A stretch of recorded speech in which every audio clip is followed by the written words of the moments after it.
بیٹھ کر نماز پڑھنا ایک راز ہے جسے 80% لوگ نہیں جانتے۔ نبی صلی اللہ علیہ وآلہ وسلم نے فرمایا، جو شخص بیٹھ کر نماز پڑھتا ہے اللہ تعالیٰ اس کے گھر میں یہ 3 نازل فرماتا ہے۔ پہلی چیز کہ اس کے گھر میں غربت، کیا بیٹھ کر نماز پڑھنے سے گھر میں غربت آتی ہے؟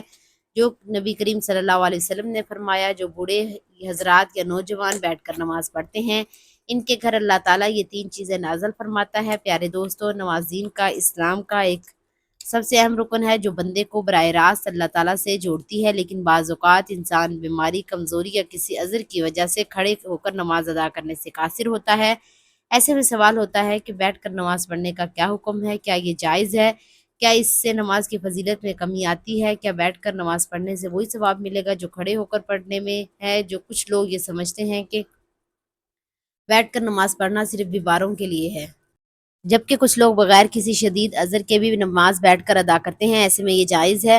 شریعت میں نبی کریم صلی اللہ علیہ وسلم نے اس کے بارے میں کیا فرمایا؟ صحابہ کرام اور فقہ کا کیا موقف ہے، اور کس حالت میں بیٹھ کر نماز پڑھنا جائز ہے اور کب ناجائز ہوتا ہے؟ اس ویڈیو میں ہم قرآن و حدیث کی روشنی میں ان تمام سوالات کے جواب تفصیل سے سمجھیں گے تاکہ کوئی بھی غلط فہمی باقی نہ رہے اور ہم اپنی نماز کو شریعت کے مطابق درست ادا کر سکیں۔ اگر آپ بھی بیٹھ کر نماز پڑھنے کے مسائل سے متعلق مکمل رہنمائی چاہتے ہیں اور یہ جاننا چاہتے ہیں کہ کن صورتوں میں بیٹھ کر نماز پڑھنا افضل اور کن حالات میں کھڑے ہو کر پڑھنی لازمی ہے، تو اس ویڈیو کو لازمی مکمل دیکھیے گا تاکہ آپ کی عبادت شریعت کے مطابق اور آپ اس کے بارے میں مکمل آگاہی حاصل کر سکیں۔ ناظرین، ہم ایک ایسے دور میں جی رہے ہیں جہاں دین کی ظاہری عبادات تو ہم جانتے ہیں لیکن ان کے باطنی اسرار اور روحانی اثرات سے غافل ہو چکے ہیں۔ نماز جو کہ مومن کی معراج ہے، صرف کھڑے ہو کر ہی نہیں پڑھی جاتی بلکہ شریعت نے اس عظیم عبادت کو ہر حال میں ادا کرنے کی سہولت دی جائے۔ انسان کھڑا ہو، بیٹھا ہو، لیٹا ہو یا اشارے سے ادا کرے، لیکن آپ کیا جانتے ہیں کہ بیٹھ کر نماز پڑھنے میں ایک ایسا راز چھپا ہے جس سے 80% مسلمان لا علم ہیں۔ یہ کوئی عام بات نہیں کہ نبی کریم صلی اللہ علیہ وسلم نے خود اس طریقہ عبادت کو اختیار کیا اور اسے امت کے لیے بھی آسان بنا کر پیش کیا۔ آپ صلی اللہ علیہ وآلہ وسلم کا یہ فرمان ہے، ہمیں حیران کر دیتا ہے کہ جو شخص بیٹھ کر نماز پڑھتا ہے اللہ تعالیٰ اس کے گھر میں 3 چیزیں نازل فرماتا ہے۔ سوچئے، ایک ایسا عمل جو بظاہر کمزور یا معذور افراد کے لیے رعایت کے طور پر دیا گیا ہو، اس میں اللہ تعالیٰ نے ایسی روحانی برکتیں چھپا رکھی ہوں جو عام انسان سے نظر نہیں آتی۔ یہی وہ نقطہ ہے جس پر اس پوری تحریر کی بنیاد رکھی گئی ہے۔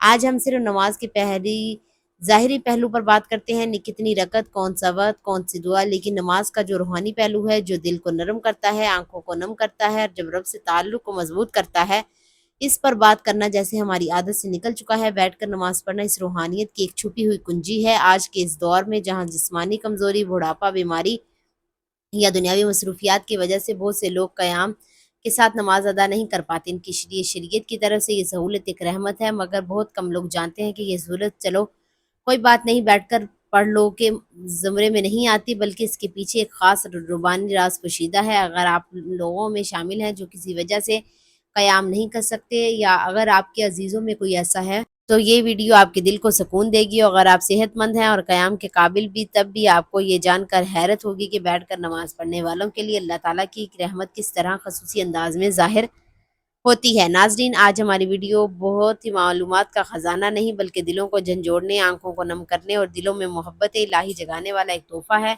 آئیں اس راز سے پردہ اٹھاتے ہیں اور بیٹھ کر نماز پڑھنے کے روحانی پہلو کو سمجھتے ہیں تاکہ ہم اس عمل کی عظمت کو پہچان سکیں، اس سے محبت کریں اور اسے اپنائیں، اور اگر ضروری ہو یا نہ ہو۔ اسلام ایک ایسا دین ہے جو ہر انسان کی حالت، ضرورت اور مجبوری کو مد نظر رکھتا ہے۔ یہی وجہ ہے کہ عبادات میں نہ صرف روحانیت بلکہ سہولت کا پہلو بھی شامل کیا گیا ہے۔ نماز جیسی عظیم عبادت میں اللہ تعالیٰ نے اپنے بندوں کو مختلف حالات میں ادا کرنے کی اجازت دی ہے، کھڑے ہو کر، بیٹھ کر، لیٹ کر اور حتیٰ کہ اشارے سے بھی، مگر جب بات بیٹھ کر نماز پڑھنے کی آتی ہے تو اکثر لوگ صرف معذور یا ضعیف افراد کی ضرورت سمجھتے ہیں، حالانکہ حقیقت اس سے کہیں زیادہ گہری ہے۔ حضرت عائشہ صدیقہ رضی اللہ تعالیٰ عنہ سے روایت ہے کہ رسول اللہ صلی اللہ علیہ وآلہ وسلم اپنی عمر کے آخری ایام میں اکثر بیٹھ کر نماز پڑھتے تھے۔ یہ حدیث اس بات کا واضح ثبوت ہے کہ بیٹھ کر نماز پڑھنا محض رعایات نہیں بلکہ ایک سنت عمل بھی ہے۔ جب نبی کریم صلی اللہ علیہ وسلم نے خود اسے اختیار فرمایا تو اس میں یقیناً کوئی خاص روحانی راز اور حکمت ضرور پوشیدہ ہے۔ بعض علماء کے نزدیک بیٹھ کر نماز پڑھنے سے بندہ عاجز، انکساری اور خشوع میں مزید اضافہ کرتا ہے، کیونکہ وہ خود کو اللہ کے سامنے کمزور اور محتاج پاتا ہے۔ یہ وہی حالت ہے جس میں بندے کا دل نرم، ہوتا ہے، آنکھیں جلدی بھیگتی ہیں اور زبان زیادہ اخلاص سے دعا کرتی ہے۔ یہی وجہ ہے کہ بعض صوفیہ اکرام اور اولیاء اپنی حالت صحت کے باوجود بھی نماز بیٹھ کر ادا کرتے تھے تاکہ خشوع اور خضوع کا وہ درجہ حاصل ہو جس کی طلب حقیقی عبادت گزار کو ہوتی ہے۔ یہ روایت اہل ایمان کے لیے نہایت خوشخبری ہے کہ جو شخص کسی مجبوری، بیماری یا کمزوری یا خشوع کی نیت سے بیٹھ کر نماز ادا کرتا ہے تو اللہ تعالیٰ اس کے گھر کو 3 عظیم انعامات سے نوازتا ہے۔ یہ صرف دعویٰ نہیں بلکہ نبی کریم صلی اللہ علیہ وسلم کی زبان مبارکہ سے نکلا ہوا وہ فرمان ہے جس پر ہر مسلمان کو مکمل یقین ہونا چاہیے۔ نبی کریم صلی اللہ علیہ وآلہ وسلم نے فرمایا جو شخص بیٹھ کر نماز پڑھتا ہے اللہ تعالیٰ اس کے گھر میں 3 چیزیں نازل فرماتا ہے۔ غربت کو دور کر دیتا ہے، نمبر 2 بیماریوں کو دور کر دیتا ہے، نمبر 3 اور گھر میں سکون اور رحمت نازل فرماتا ہے۔ یہ الفاظ گویا کہ سادہ ہیں مگر ان میں جو روحانی راز چھپا ہے وہ بے حد قیمتی ہے۔ ان 3 انعامات پر غور کیا جائے تو اندازہ ہوتا ہے کہ یہ انسان کی زندگی کے سب سے بڑے مسائل کا حل ہے۔ غربت نہ صرف مالی کمی کو کہتے ہیں بلکہ زندگی کی ہر تنگی، ہر محرومی اور ہر بیکار پن بھی در حقیقت غربت ہی کی مختلف صورتیں ہوتی ہیں۔ جو شخص بیٹھ کر خشوع سے نماز ادا کرتا ہے اللہ تعالیٰ اس کے رزق میں برکت پیدا کرتا ہے۔ یہ برکت صرف مال کی زیادتی میں نہیں بلکہ اس کی حفاظت، کفایت اور پاکیزگی میں بھی ہوتی ہے۔ ایسے گھروں میں رزق کم ہوتا ہے تب برکت سے کافی ہوتا ہے اور کبھی بھی بھوک، سوال یا ذلت کی نوبت نہیں آتی۔ بعض لوگ جسمانی کمزوری یا دائمی حالت کی وجہ سے قیام نہیں کر سکتے، ان کے دلوں میں یہ خیال آتا ہے کہ شاید ان کی عبادت ناقص ہے یا اللہ کو کم پسند ہے، حالانکہ حقیقت اس کے برعکس ہے۔ بیٹھ کر نماز پڑھنا ایسے بندوں کے لیے اللہ کی رحمت ہے اور اس کی عبادت کے ذریعے اللہ تعالیٰ ان کے جسمانی اور روحانی امراض کو دور فرما دیتا ہے۔ جس گھر میں ایسا بندہ ہو اس گھر پر بھی شفاعت کی تجلیات اترتی ہیں اور اہل خانہ کو بھی اس عبادت کا فائدہ پہنچتا ہے۔ آج کا انسان سب کچھ ہونے کے باوجود بے سکون ہے، دنیاوی آسائشیں، دولت، شہرت، ہر چیز کے باوجود دل خالی ہے۔ لیکن جہاں بیٹھ کر نماز ادا کی جاتی ہے اللہ تعالیٰ وہاں سکینہ، رحمت اور محبت کے فرشتوں کو نازل فرماتا ہے۔ ایسے گھروں میں روحانی ماحول پیدا ہوتا ہے جہاں دلوں کو سکون ملتا ہے، بچے صالح بنتے ہیں اور زبانوں پر نرمی اور ذکر الہی جاری رہتا ہے۔ ان 3 نعمتوں کو محض الفاظ نہ سمجھا جائے، یہ حقیقت ایک گھر کی دنیاوی آخرت دونوں کی کامیابی کی بنیاد ہے۔ وہ گھر جہاں بیٹھ کر نماز پڑھی جاتی ہے وہ جنت کے سائے میں آ جاتے ہیں۔ ناظرین، اللہ تعالیٰ نے نماز کو بندے کے لیے ایک عبادت اور اس کے ساتھ تعلق مضبوط کرنے کا ذریعہ بنایا ہے۔ یہ روحانی سکون، برائیوں سے بچاؤ، نظم و ضبط اور آخرت میں کامیابی کا سبب بنتا ہے۔ نماز دل کو سکون دیتی ہے، گناہوں کو مٹا دیتی ہے اور انسان کو اللہ تعالیٰ کی یاد میں رکھتی ہے تاکہ برے کاموں سے وہ دور رہے۔ نماز شکر گزاری کا بہترین طریقہ ہے کیونکہ اللہ تعالیٰ نے ہمیں بے شمار نعمتیں دی ہیں اور نماز کے ذریعے ہم اس کا شکر ادا کرتے ہیں۔ یہ انسان میں عاجزی اور انکساری پیدا کرتی ہے کیونکہ وہ اللہ تعالیٰ کے سامنے جھک کر اپنی کمزوری کا اعتراف کرتا ہے اور یہ قبولیت کا ذریعہ بھی ہے کیونکہ ہر نماز کے بعد اللہ تبارک و تعالیٰ سے مانگنے کا بہترین وقت ہوتا ہے۔ نماز جسمانی صحت کے لیے بھی فائدہ مند ہوتی ہے کیونکہ اس کے مختلف ارکان جیسے رکوع اور سجدہ جسم کو محترک رکھتے ہیں اور جسمانی نظام کو درست رکھنے میں مدد دیتے ہیں۔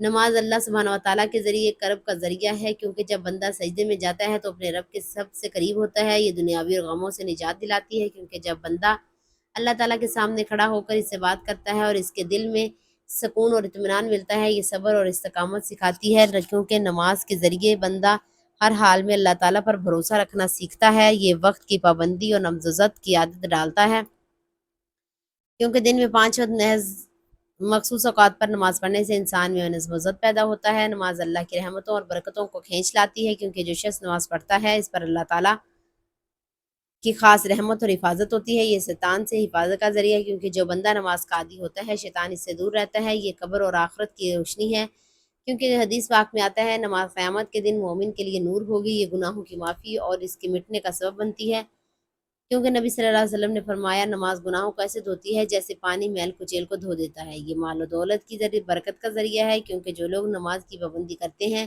اللہ تعالیٰ ان کے رزق میں اضافہ فرماتا ہے۔ یہ معاشرے میں برائیوں سے بچاتی ہے کیونکہ جو شخص نماز پڑھتا ہے وہ چوری، جھوٹ، ظلم اور بے حیائی سے بچنے کی کوشش کرتا ہے۔ یہ اللہ تعالیٰ کے عذاب سے نجات کا ذریعہ ہے کیونکہ جو شخص نماز پڑھتا ہے اس کا دل اللہ تعالیٰ کی طرف سے صحیح فیصلے کرنے کے لیے روشن ہو جاتا ہے۔ یہ غربت اور تنگدست سے نجات کا ذریعہ بنتی ہے کیونکہ جو لوگ نماز قائم کرتے ہیں اللہ سبحانہ و تعالیٰ ان کے رزق میں کشادگی فرماتا ہے۔ اللہ تعالیٰ کے عذاب سے حفاظت کا ذریعہ ہے کیونکہ جو نماز کی پابندی کرتا ہے اللہ تعالیٰ اس دنیا اور آخرت کے عذاب سے بچا لیتا ہے۔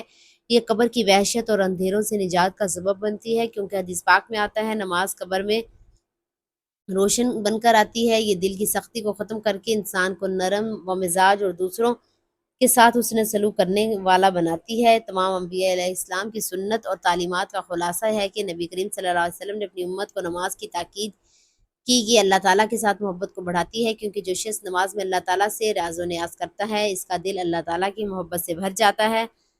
یہ دنیا میں کامیابی اور آخرت میں جنت کے حصول کا ذریعہ بنتی ہے، کیونکہ اللہ تعالیٰ نے جنت کا ان لوگوں کے لیے وعدہ کیا ہے جو نماز کے پابند ہیں۔ نماز ایمان کی پہچان ہے، کیونکہ جو شخص اللہ تعالیٰ کے سامنے جھکتا ہے وہی سچا مومن ہوتا ہے۔ یہ جہنم کی آگ سے ڈھال ہے، کیونکہ جو نماز قائم کرتا ہے اللہ تعالیٰ اسے عذاب سے محفوظ رہتا ہے۔ یہ زندگی کا نظم و ضبط ہے، کیونکہ 5 وقت نماز پڑھنے والا کبھی وقت ضائع نہیں کرتا، کیونکہ سب سے پہلے نماز کا حساب ہوگا اور اس میں کامیاب ہوگا، اس کے لیے آگے سب کچھ آسان ہو جائے گا۔ یہ شیطان کا توڑ ہے، کیونکہ جو نماز پڑھتا ہے شیطان اس سے دور ہوتا ہے۔ یہ بندے اور رب العزت کے درمیان سب سے مضبوط رشتہ ہے، کیونکہ جب کوئی نماز کے لیے کھڑا ہوتا ہے تو وہ براہ راست اللہ تعالیٰ سے بات کر رہا ہوتا ہے۔ آپ صلی اللہ علیہ وسلم نے قیامت کے دن سب سے پہلے نماز کا حساب لیا جائے گا۔ اگر نماز درست ہوئی تو باقی اعمال بھی قبول ہوں گے، اگر یہ خراب ہوئی تو باقی اعمال بھی خراب ہوں گے۔ آپ صلی اللہ علیہ وآلہ وسلم نے فرمایا نماز جنت کی کنجی ہے۔ آپ صلی اللہ علیہ وآلہ وسلم نے فرمایا تمہارا کیا خیال ہے اگر تمہارے روزانہ دروازے پر نہر اور تم اس میں روزانہ 5 مرتبہ غسل کرو، کیا تمہارے جسم پر کوئی میل باقی رہے گی؟ صحابہ علیہ السلام نے عرض کی یا رسول اللہ بالکل نہیں، تو آپ صلی اللہ علیہ وسلم نے فرمایا یہی حال 5 نمازوں کی وقت کا ہے، اللہ تعالیٰ ان کے ذریعے گناہوں کو مٹا دیتا ہے جیسے پانی میل کو دھو دیتی ہے۔ آج صلی اللہ علیہ وسلم نے فرمایا بندہ اپنے رب کے سب سے قریب اس وقت ہوتا ہے جب وہ سجدے کی حالت میں ہوتا ہے، لہٰذا اس وقت زیادہ دعا کیا کرو۔ آج صلی اللہ علیہ وسلم نے فرمایا ہمارے اور ان کفار کے درمیان جو چیز فرق کرتی ہے وہ نماز ہے، جس نے اس سے چھوڑ دیا اس نے کفر کیا۔ آپ علیہ السلام نے فرمایا جو شخص نماز کا اہتمام کرتا ہے اس کا دین مکمل ہے، اور جو نماز ضائع کرتا ہے اس کا دین ناقص ہے۔ آپ علیہ السلام نے فرمایا جب انسان کو قبر میں رکھا جاتا ہے تو اس کے ساتھ ان کے اعمال کے بھی آتے ہیں، اگر وہ نمازی تھا تو نماز اس کی حفاظت کرتی ہے۔ آپ علیہ السلام نے فرمایا اللہ تعالیٰ سے ڈرو اور نماز کو لازم پکڑو، کیونکہ یہ دل کی سختی کو دور کرتی ہے۔ آپ علیہ السلام صلی اللہ علیہ وسلم نے فرمایا جو شخص وضو کرے اور اچھی طرح وضو کرے اور پھر 2 رکعت اس طرح پڑھے کہ اس میں کوئی دنیاوی خیال نہ آئے تو اس کے پچھلے گناہ معاف کر دیے جاتے ہیں۔ آپ صلی اللہ علیہ وسلم نے فرمایا نماز مومن کی معراج ہے۔ آپ صلی اللہ علیہ وآلہ وسلم نے فرمایا جو شخص 5 وقت نماز پڑھتا ہے قیامت کے دن اس کا چہرہ چمک رہا ہوگا۔ بیٹھ کر نماز پڑھنا جائز ہے، لیکن اس کی اجازت مخصوص حالات میں ہے۔ اگر کوئی شخص بیمار، بڑھاپے، کمزوری یا کسی بھی ایسی جسمانی بیماری میں مبتلا ہو جس کی وجہ سے کھڑے ہو کر نماز پڑھنا مشکل ہو تو وہ بیٹھ کر نماز ادا کر سکتا ہے۔ اگر کھڑے ہونے کی بالکل طاقت نہ ہو تو مکمل بیٹھ کر نماز پڑھنا جائز ہے۔ اگر کچھ دیر کھڑے ہونے کی طاقت ہو تو جہاں تک ممکن ہو کھڑے ہو کر نماز پڑھنی جائے اور باقی حصے میں بیٹھ جانا چاہیے۔ نفلی نماز بیٹھ کر پڑھنا جائز ہے، چاہے صحت مند ہو، لیکن کھڑے ہو کر پڑھنے کی نسبت ثواب آدھا ہوگا۔ اگر کھڑے ہونے میں شدید تکلیف ہو تو بیٹھ کر نماز پڑھنا جائز ہے۔ اگر ممکن ہو تو زمین پر آلتی پالتی مار کر بیٹھے اور رکوع اور سجدے عام طریقے سے کرے۔ اگر سجدہ کرنے میں دشواری ہو تو رکوع اور سجدے کے لیے اشارہ کرے، سجدہ رکوع سے زیادہ جھک کر کرے۔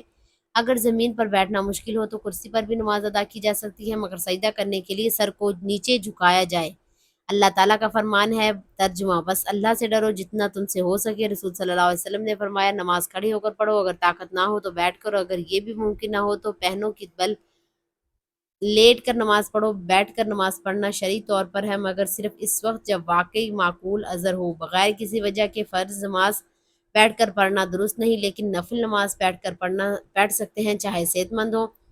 دعا ہے کہ اللہ رب العزت ہم سب کو 5 وقت کی نماز باجماعت ادا کرنے کی توفیق اور طاقت عطا فرمائے اور سب کو صحت کاملہ جاملہ عطا فرمائے، آمین ثم آمین۔ میری دعا ہے کہ اللہ تعالیٰ میرا سنانا اور آپ کا سننا اپنے پاک بارگاہ الہی میں قبول و منظور فرمائے، جو مانگا مقدر فرمائے، جو نہیں مانگ سکے بن مانگے عطا فرمائے۔ اللہ تعالیٰ نیکی کی بات کو سننے، سمجھنے اور اسے پر عمل کرنے کی طاقت اور توفیق مرحمت فرمائے۔ ناظرین اگر آپ کو اچھی لگی ہو ویڈیو تو ویڈیو کو ضرور لائک کریں، شیئر کریں اور کمنٹ کریں، اپنی رائے کا اظہار ضرور کریں، اور آپ سے گزارش ہے کہ اللہ تعالیٰ کے 99 ناموں میں سے کوئی ایک نام کمنٹ سیکشن میں ضرور ذکر کریں۔ اللہ تعالیٰ ہم سب کا حامی و ناصر ہو، آمین، جزاک اللہ خیر۔